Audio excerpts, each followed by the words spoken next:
Retrouvez la force de l'engagement. Avec Agipi, épargne, retraite, assurance emprunteur, prévoyance, santé. Sud Radio, la force de l'engagement, 15h, 15h30, Muriel Réus. Bonjour à toutes et à tous, merci d'être avec nous pour la force de l'engagement, l'émission qui donne la parole à celles et ceux qui font bouger la société. Aujourd'hui, je reçois Véronique Rioton, députée de Haute-Savoie, présidente de la délégation des droits des femmes de l'Assemblée nationale. Avec elle, nous allons parler de sujets intimes, juridiques et politiques qui concernent la place des droits des femmes. Avec une question fondamentale, le droit protège-t-il pleinement les femmes ? Mais avant de débuter cette conversation, comme chaque semaine, comme chaque dimanche, je vous propose un engagement et aujourd'hui, je vous propose de nous engager contre la disponibilité du corps des femmes. Le mariage n'a jamais été un simple engagement affectif. Il a longtemps été un cadre juridique, social et politique, structurant et profondément asymétrique. Lorsque le Code civil est adopté en 1804, dans le sillage du Code napoléonien, il organise une vision du couple qui ne laisse aucune ambiguïté. L'homme est le chef de famille, la femme lui doit obéissance et le mariage institue une communauté de vie qui inclut de fait une disponibilité du corps féminin. Le consentement est requis pour entrer dans le mariage, mais une fois celui-ci conclu, il devient acquis pour tout le reste, y compris dans l'intimité. Là s'installe un rapport de pouvoir où le corps des femmes n'est plus pensé comme un espace autonome, mais intégré dans un ordre familial, social, moral. Le mariage devient un cadre qui structure les droits et les devoirs, parmi eux, celui qu'on appellera le devoir conjugal. Un devoir qui ne figure pas explicitement dans le Code civil, mais qui s'est construit dans la pratique, dans la jurisprudence, dans l'interprétation du droit. Pendant des décennies, le refus de relations sexuelles pouvait être tenu comme une faute dans le cadre d'un divorce, non pas parce que la loi imposait directement cette obligation, mais parce qu'elle ne reconnaissait pas clairement la liberté de s'y soustraire. Le droit fonctionne parfois ainsi, non par ce qu'il dit, mais par ce qu'il laisse possible. Alors ce modèle va progressivement être mis en cause à partir de la seconde moitié du XXe siècle. Les grandes réformes du droit de la famille, fin de la capacité juridique des femmes, égalité dans le couple, reconnaissance du viol conjugal en 1990, vont fissurer cet édifice. Mais ces réformes suffisent-elles à effacer totalement les traces du système ? En fait, le 23 janvier 2025, une décision de la Cour européenne des droits de l'homme vient percuter une incohérence du droit français. La France est condamnée, en cause, une jurisprudence qui, au nom du devoir de communauté de vie, pouvait considérer le refus de relations sexuelles comme une faute dans le cadre d'un divorce. La Cour tranche, contraindre, même dans le mariage, est incompatible avec la dignité humaine et le droit au respect de la vie privée. Cette décision agit comme un déclencheur, elle met fin à une zone grise que le droit français n'avait jamais totalement assumée. Et dans son prolongement, une proposition de loi est déposée, elle vient inscrire noir sur blanc ce que le droit ne disait pas clairement. Le mariage n'implique aucune obligation sexuelle. L'article 212 du Code civil est complété. Chaque époux respecte le consentement de l'autre.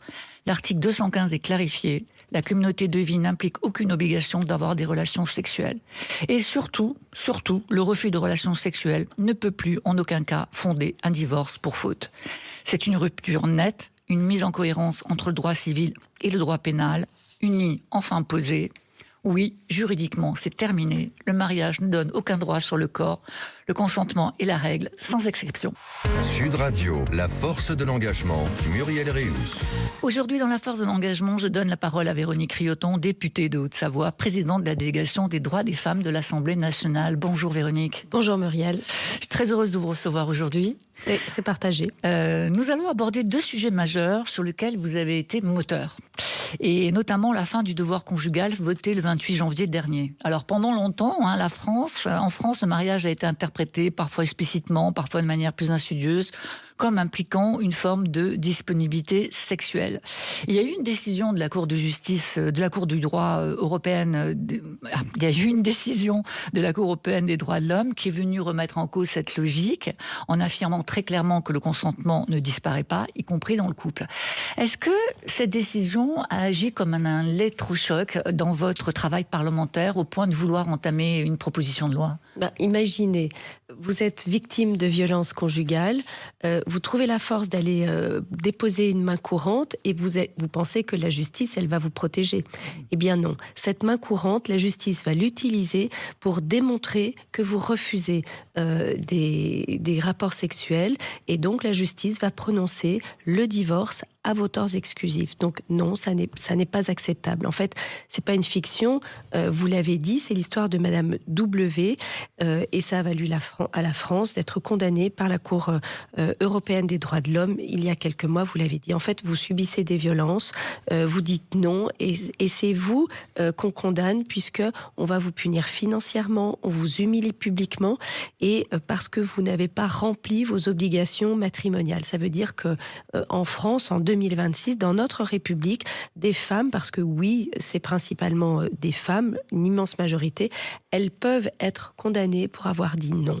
Alors ça veut dire qu'on reconnaît le viol conjugal d'un côté, mais qu'on sanctionne finalement le refus sexuel de l'autre.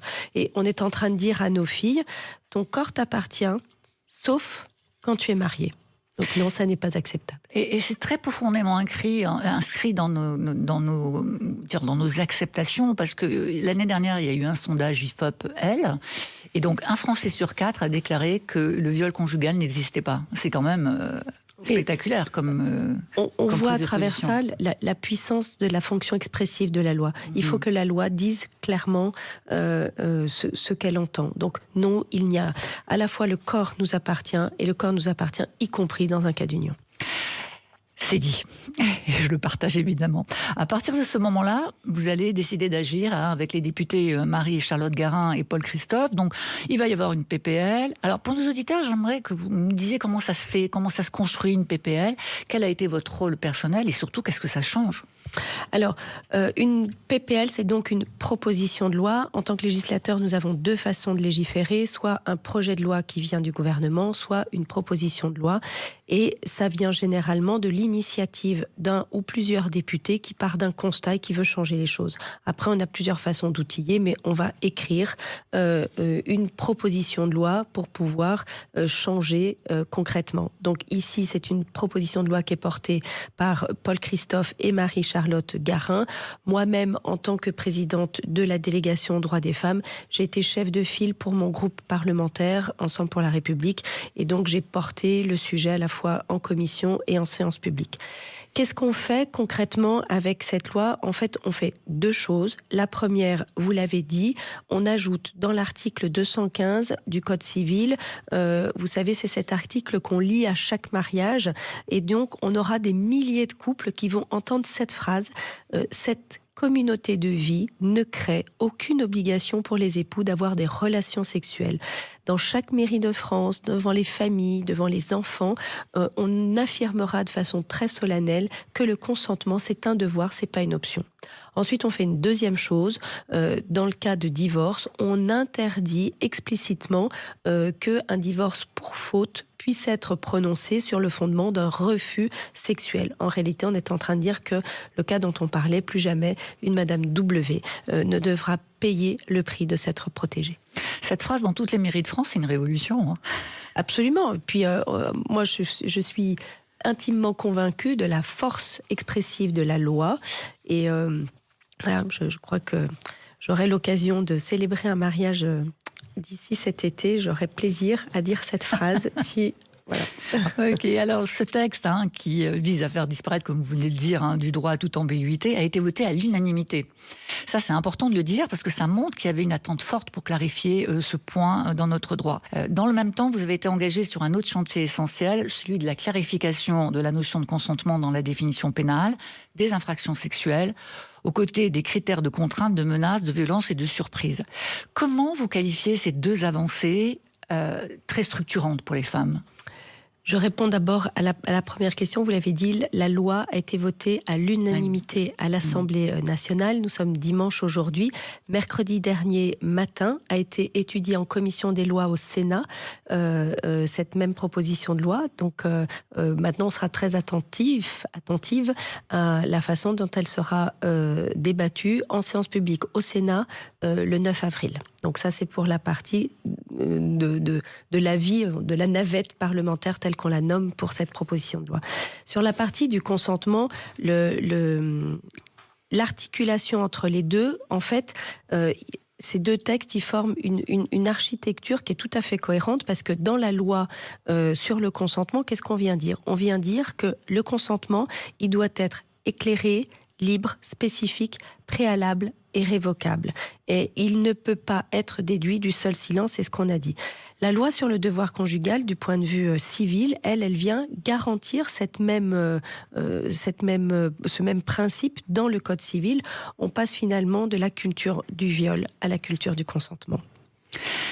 Alors ces deux combats sur le devoir conjugal et sur la place du consentement dans le droit pénal s'inscrivent dans une même logique pour vous, celle de la lutte contre les violences sexuelles et sexistes. Pourtant en France, encore aujourd'hui, toutes les 2 minutes 30, une femme est victime de viol ou de tentative de viol.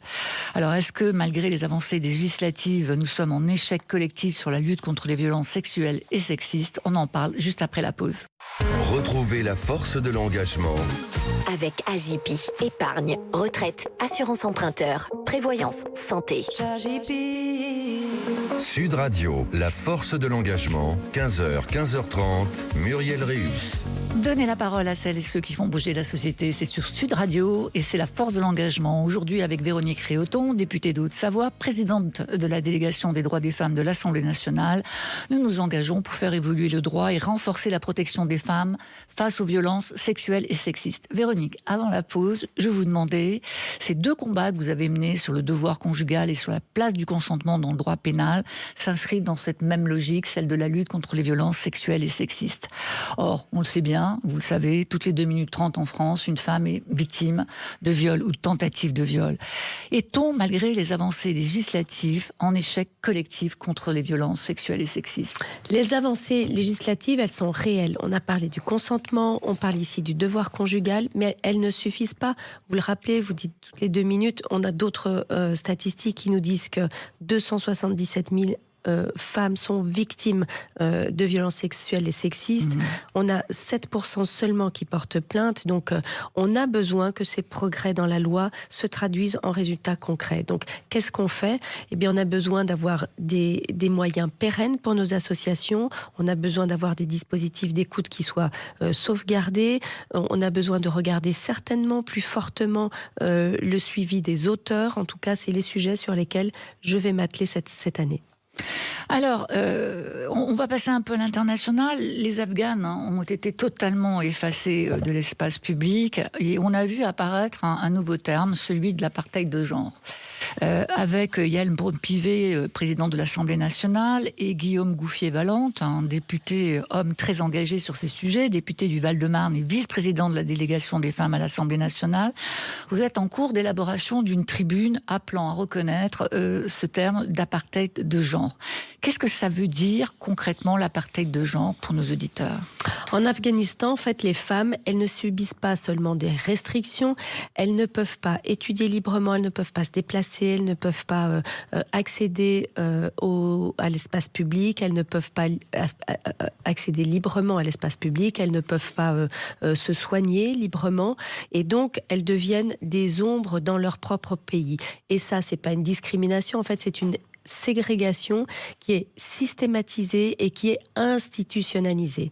Donc à travers l'apartheid de genre, qu'est-ce qu'on veut dire? On veut dire qu'il y a un système qui organise, un système de domination qui est organisé par le pouvoir. Et le problème, c'est que le droit international, il sait nommer l'apartheid racial, il sait nommer la discrimination, mais il reste encore silencieux quand un système d'oppression, il vise les femmes de façon systématique et juste en tant que femmes, quoi. Donc du coup, c'est un combat qu'on ne nomme pas. Et quand on ne nomme pas, on ne combat pas les choses. Et nommer l'apartheid de genre, c'est évidemment reconnaître la réalité de ce crime, écouter les femmes afghanes qui le dénoncent depuis des années et donner à la communauté internationale le cadre politique, juridique pour agir. Nous avons déjà déposé une proposition de résolution avec ma collègue Heidi Adizadeh. Alors vous étiez au début du mois à New York, j'y étais aussi d'ailleurs, avec la délégation française, une très forte délégation française à la CSW, qui est un rendez-vous annuel majeur, où tous les États définissent les grandes orientations internationales en matière des droits des femmes. Bon, ça s'est bien passé, mais on a quand même eu des inquiétudes assez fortes. Alors d'abord, quel message la France est-elle venue porter dans ce cadre? Et vous, qu'est-ce que vous retenez personnellement comme avancée ou comme point de blocage? La France, elle est venue porter une ligne claire, c'est que les droits des femmes ne sont jamais acquis. Je nous renverrai à la phrase bien connue que nous sommes appropriée de Simone de Beauvoir, mais ça veut dire que ça vaut à la fois pour les droits sexuels reproductifs, ça vaut pour l'accès à l'IVG, ça vaut pour la lutte contre les violences, mais ça vaut aussi pour la reconnaissance du consentement. Et en fait, quand on a une présence de parlementaires, à la fois portée par notre présidente de l'Assemblée nationale, mais aussi par la ministre Aurore Bergé, on vient soutenir l'action diplomatique, on vient porter une voix politique. En fait, ce que je retiens, c'est que le cadre multilatéral, il marche. Les conclusions de la commission, elles ont été adoptées. Et en même temps, on peut avoir une alerte forte. C'est la première fois, donc la CSW, c'est la condition pour le statut de la femme de l'ONU. En 70 ans, c'est la première fois que les conclusions n'ont pas été adoptées par consensus. Et en fait, elles ont été mises au vote. Et les États-Unis ont voté contre. Donc, on voit bien qu'il y a un durcissement du rapport de force du point de vue international sur les droits des femmes. Et la France vient ici porter un message fort de soutien pour les droits des femmes. Et de cohésion, d'ailleurs.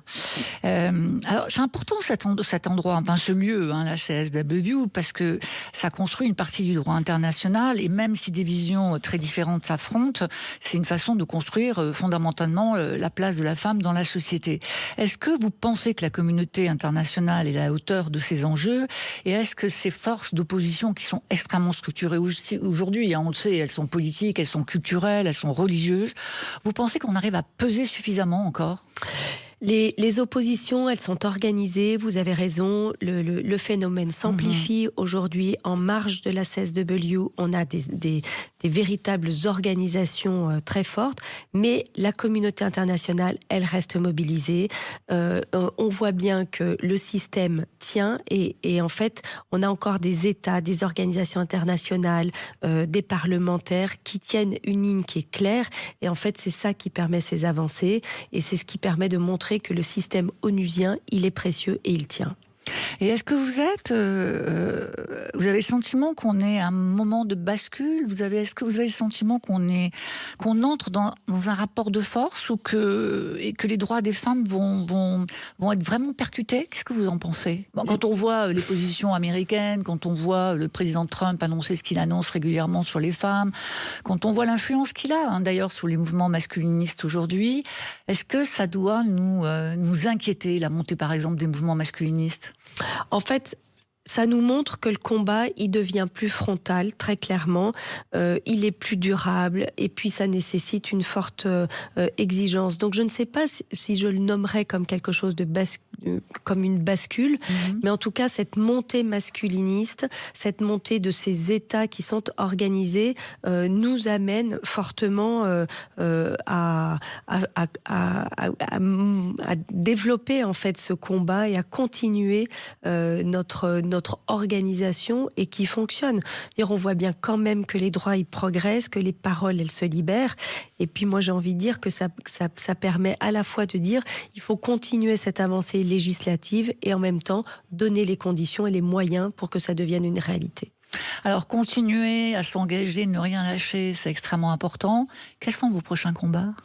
Mes prochains combats, à la fois donc l'apartheid de genre, très clairement à court terme, le 28 avril à l'Assemblée nationale, sous l'égide de la présidente de notre Assemblée, nous faisons un travail à la fois de droit international pour démontrer que l'apartheid de genre est une réalité et que le droit international peut s'en saisir. Je continue de développer la volonté du sport féminin, parce que je crois que c'est un lieu d'émancipation, et donc la place des filles et des femmes à travers leur place permet de garder une forme de place. Au sein de la délégation aux droits des femmes, cet après-midi même, nous lançons un colloque sur la santé des femmes. Donc notre prochaine mission, c'est une mission qui travaille sur l'accès de la santé tout au long de la vie des femmes. On sait bien que c'est un impensé et pour lequel on a encore beaucoup de travaux à réaliser. Et puis enfin, une deuxième mission au sein de la délégation aux droits des femmes. Nous démarrons un travail sur le coût des violences sexistes et sexuelles, et sur lequel j'aurai un œil particulièrement particulièrement attentif sur le suivi des auteurs. Un sujet très important, le coût des violences sexuelles pour les victimes. Alors on l'a vu, d'abord merci Véronique, merci d'avoir été là ce matin. Le droit n'est jamais neutre, il est le signe et le reflet d'un rapport de force.